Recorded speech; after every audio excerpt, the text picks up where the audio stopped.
For all of our Arena League football fans, welcome to week 3 of Commissioner's Corner. I'm Belinda Post. Joining me now is Tim Brown, a Hall of Famer, Heisman Trophy winner, and the commissioner of the Arena League. What's going on, Tim?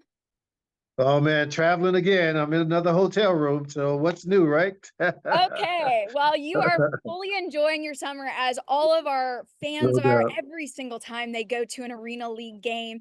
Heading into week 5, the Ozark Lunkers, they are getting an extra home game against Kansas City.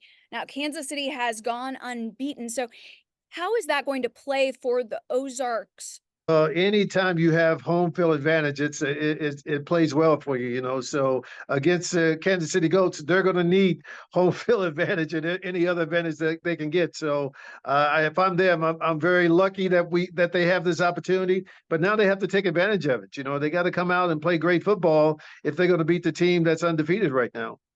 Talking about coming off a 4-game winning streak, when you look at some of the secrets to success of Coach Golston, what are you seeing? Well, look, man, right now you can tell that coach has his team playing at a very high level and has everybody playing together. This is a sport, and we talked about it all the time.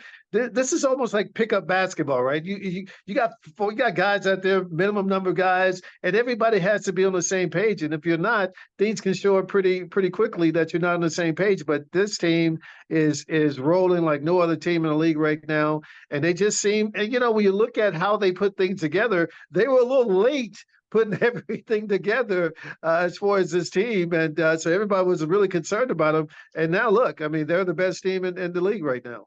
You can't argue with the numbers. And when we take No. a look maybe about Iowa Woo at Duluth Harbor Monsters, the Woo, they're looking for their first win. Duluth's still a strong team. Iowa, they're putting up 479 when it comes to yards. Duluth, 722. So what can they do to increase some of their offensive yards?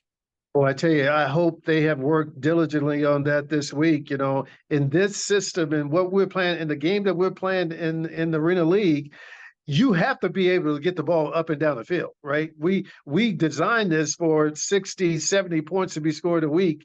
And if you're not coming close to that, if you're not moving the balls, you have to change something. You have to change the play callers or you have to change the players, one of the two. And I know it may be hard to try to change the play callers. So you got to move players around and get the guys in the right position to make things happen.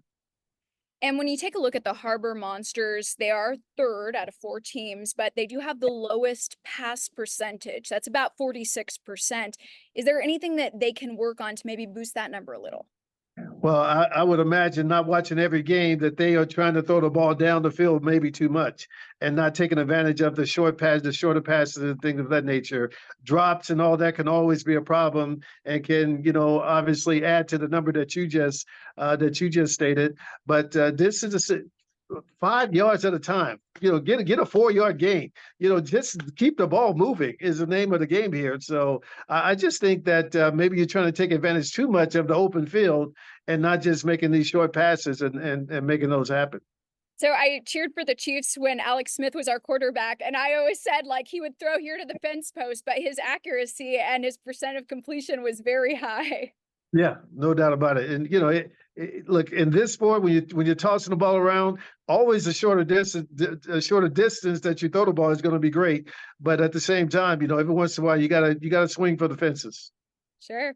Now, talking about swinging for the fences, I mean, that can really get the fans going. And we know that fans can really swing a game. So, how's that going to play in Duluth and or Ozarks this weekend?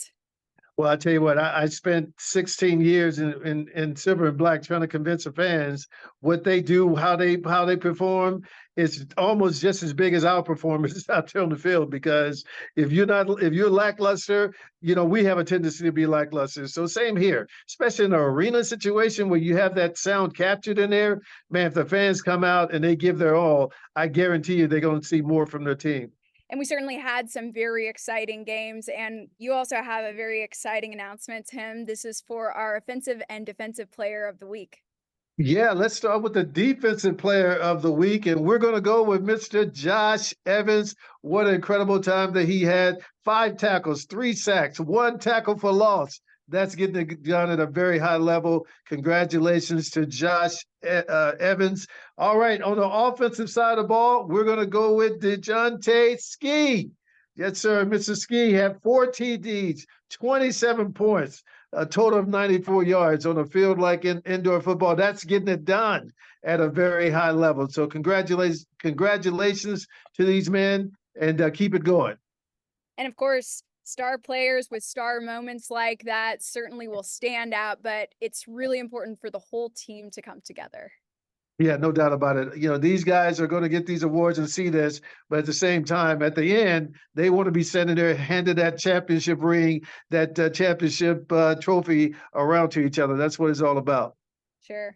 I love all the teamwork that's being built. And of course, going through these games week after week, we are very excited. Thank you for your time, Tim. Thank you. Appreciate you.